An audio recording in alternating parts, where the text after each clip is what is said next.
बोलो जयकारा, बोल मेरे श्री गुरु महाराज की जय। श्री परमहंस गुरुदेव जी निराकार साकार, जिनकी पद नख ज्योति से आलोकित संसार। परम पुरुष पूरन धनी, आनंद घन सुख रूप, सर्वारंभ में पूजिए पावन चरण अनूप। बोल मेरे श्री गुरु महाराज की जय। श्री अमर ज्योति दर्शन। काल चक्र के घटनाक्रम का पर्यवेक्षण करें तो विदित होता है कि सतयुग, त्रेता, द्वापर और कलयुग, इन चारों युगों में हर समय कभी सत्य धर्म का पहलू अधिक हो जाता है तो कभी असत्य अधर्म हावी होता है। ऐसा तो है नहीं कि सतयुग में केवल धर्म ही बहुलता थी, अधर्म था ही नहीं। धर्म अधर्म, सत्य असत्य का युद्ध आदिकाल से चलता आ रहा है। धर्म की ध्वजा फहराने के लिए सृष्टि में कभी नित्य अवतार प्रकट होते हैं तो कभी अमित अवतार। अमित अवतार उस समय अवतरित होते हैं जब भी दुष्ट लोग साधु संतों पर अत्याचार करते हैं। तब एक हाथ में वे खड्ग थाम कर संहार करते हैं और दूसरे हाथ में ज्ञान खड्ग लेकर धर्म की स्थापना करते हैं।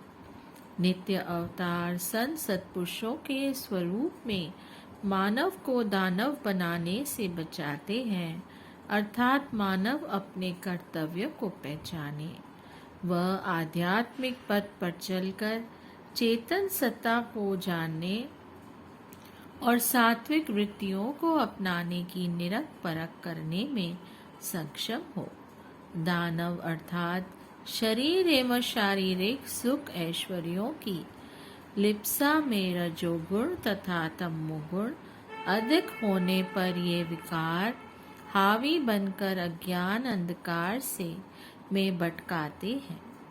माया के गहरे आवरण छा जाने से मानव कर्तव्य से विमुख हो जाते हैं। उस समय ज्ञान से के उदित सूर्य से तमोगुण के गहन ज्ञान अंधकार को मिटाते हैं और जन्म योनियों के गर्त में गिरने से बचाते हैं। यही है नित्य अवतार की कृपालुता, दयालुता एवं परोपकार का महत्वाकांक्षी प्रणाम। भगवान ने के ये नित्य अवतार कभी स्वामी महावीर के रूप में आए तो कभी महात्मा बुद्ध, संत ज्ञानेश्वर, चैतन्य महाप्रभु, परम संत श्री कबीर साहब जी व गुरु नानक देव जी आदि महापुरुषों का प्रादुर्भाव हुआ। श्री परमहंस अद्वैत मत के उन्नायक श्री परमहंस दयाल जी ने सत्य धर्म की ज्योति जगाने के लिए परंपरागत महान विभूतियों से विश्वभूत कर संप्रदाय की स्थापना की।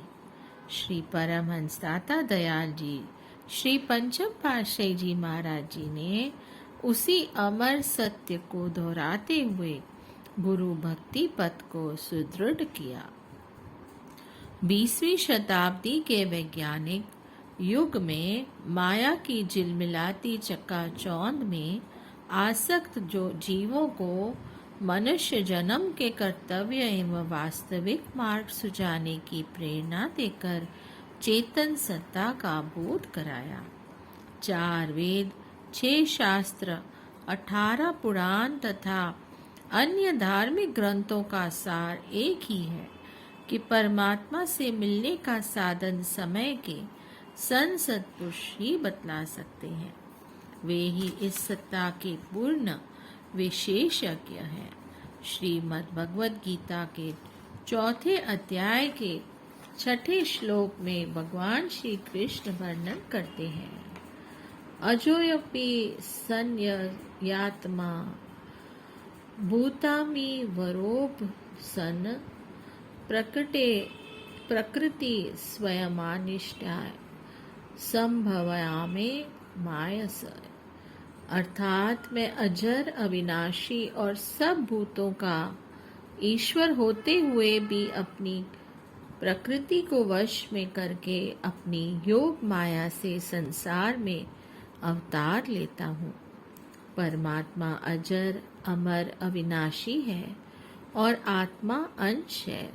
इसका सरल अर्थ तो यही है कि आत्मा न तो जलती है, न ही मृत्यु को प्राप्त होती है और न ही इसका नाश होता है।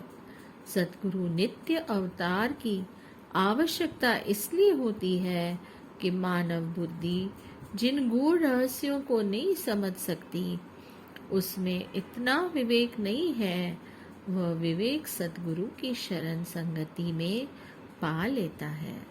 आपने अपने सत्संग वचनों में यही सुझाया कि वह अजर, अमर, अविनाशी क्या है? आत्मा का स्वरूप है ज्योति, अर्थात आत्मा एक ज्योतिर्मय शक्ति है। यह एक ऊर्जा है, प्राण है, जो प्राणों में संचरित होकर देह को, जीवन को शक्ति प्रदान करती है। यह वह ज्योति है जो शाश्वत, अविनाशी है और जिसका कभी नाश नहीं हो सकता। देह के विनष्ट जाने पर दूसरी देह को धारण करती है। यह परमात्मा की रचना का गहन रहस्य है।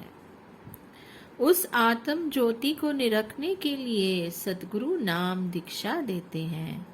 यही नाम मंत्र ही वह साधन है जिससे अंतर्दृष्टि के द्वार खुल जाते हैं।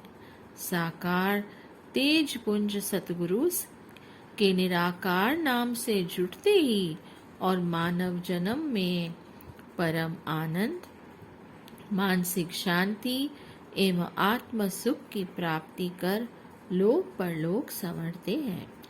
आपने नाम सुमरन के मधुर संगीत की झनकार ऐसी गुंजा दी कि प्रत्येक गुरुमुख प्रेमी अनुयायी के अंतर्मानस में प्रेम स्पंदन, प्रभु दीदार का साकार दर्शन होने लगा। निष्काम सेवा की ऐसी धूम मचा दी कि तन मन धन से यथा योग्यतानुसार संसार ने परमार्थ की राह अपना ली। सत्संग प्रवचनों की जागृति ने जनमानस में आत्म ज्योति जगा दी। विराट, अति विराट गुरु भक्ति की पताका फहरा दी। आपके तत्कालीन समय चारों युग का संगम स्थल बना दिया। मानव कलयुग में सत्य, धर्म, प्रेम, भक्ति, मर्यादा, अनुशासन सब मिलकर एक हो गए। सभी उच्च स्थान पाकर गुरु भक्ति में समा गए। विश्व में आध्यात्मिकता की जागरूकता से मानवता मानवीय सद्गुरुओं के विश्वभूत हो गई। आपका सानिध्य पाकर कलयुग पलायन कर गया। यहाँ जहाँ देखो वहाँ केवल गुरु भक्ति के नियमों का परिपालन करने के लिए उत्साह, नाम सुमरन की चाह, सेवा सत्संग की राह जीवन का सर्वोच्च अंग बन गया। यह देखकर आपकी अपूर्व प्रसन्नता का ठिकाना न था। आप अपने लक्ष्य को परिपूर्ण करने के लिए अनवरत संघर्ष कर रहे थे। अलौकिक तेज पुंज महान विभूति श्री पंचम पातशाही जी के जीवन चरित्र अमर ज्योति दर्शन में गुण गाथा को चरितार्थ करने श्री सतगुरुदेव महाराज जी श्री षष्ठम पातशाही जी ने कृपा कर महात्मा शब्द प्रेमानंद जी तथा महात्मा योग प्रेमानंद जी को श्री आज्ञा प्रदान की। वे अथक परिश्रम, अदम्य उत्साह और उत्कट चाह से इस पूर्णता देने में जुट गए। इन्होंने प्रेम भक्ति के स्वरूप में लीलामृत का रसमान कराया। प्रेमी गुरुमुख अनुयायी इस आत्म संपदा से माला माल हों, जीवन में नव उल्लास तथा आंतरिक अभिलाषा की पिपासा को तृप्त कर निहाल हों। इस ग्रंथ के संदर्भ में आनंद कंद सच्चिदानंद गंध प्रशांत मूर्त श्री परमहंस दाता दयाल जी श्री पंचम पातशाही जी के अवतरण से लेकर जीवन पर्यंत सभी कार्यों की पूर्णता का अमर ज्योति दर्शन में दिग्दर्शन किया गया है। आपके जीवन काल में आदिकाल के सिद्धांतानुसार गुरु दीक्षा, शरणागति तथा सेवक धर्म के कर्तव्य पालन का अनूठा प्रमाण सिद्ध किया। पूर्ण पार ब्रह्म होते हुए भी गुप्त रहस्य बनकर विचरण किया। संत मत के उच्च आदेशों को सम्मुख रखकर परमार्थ पथ को उन्नतिशील करने के लिए सुविधा व्यवस्था तथा आवश्यकता पूर्ति के संसाधनों को संपन्न किया। आपकी कार्य कुशलता पारदर्शिता का प्रमाण अन्यत्र मिलना असंभव है।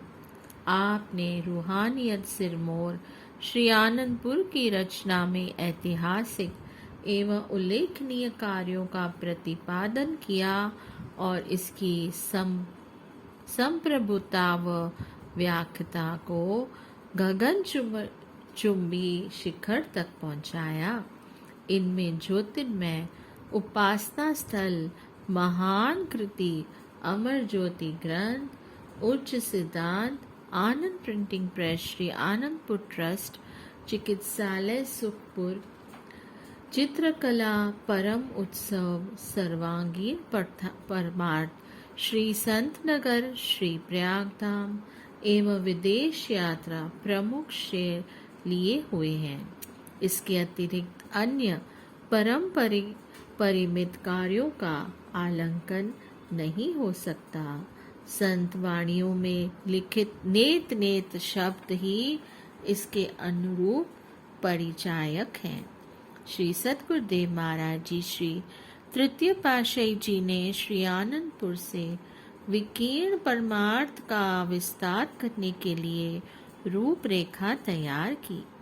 उसके लिए राजस्थान में श्री संत नगर, महाराष्ट्र में श्री प्रयागधाम प्रमुख आश्रमों की नींव रखी। भारत में कई नगरों में व विदेश के लिए सांकेतिक रूप में वचन फरमाए। इसके अतिरिक्त अन्य कई छोटे छोटे स्थान भी खरीद करवाए। ये सब आश्रम व स्थान निर्माणाधीन थे। यहाँ उस समय के अनुरूप कार्य क्षेत्र सीमित था, अर्थात सत्संग भवन, लंगर भवन थोड़े से स्थान पर निर्मित थे। श्री सतगुरुदेव महाराज जी श्री पंचम पातशाही जी ने श्री आनंदपुर तथा श्री प्रयागधाम को अत्याधुनिक रूप में परिवर्तित किया। यहाँ पर हवादार खुले मकान, ऊंची इमारतें, विशाल सत्संग भवन, लंगर हॉल व आदि सभी क्षेत्रों में तीव्र विकास किया, जिससे हजारों लाखों जिज्ञासुओं एवं दर्शनार्थी संगतें श्री दर्शन, पावन सत्संग तथा अन्य सभी सुख सुविधाओं को पाकर भक्ति पथ पर अग्रसर हो रही हैं। श्री संत नगर छोटा स्थान होने पर भी यहाँ परमार्थ कार्य का विस्तृत आश्रम बन गया है। बोलिए जयकारा। बोल मेरे श्री गुरु महाराज की जय।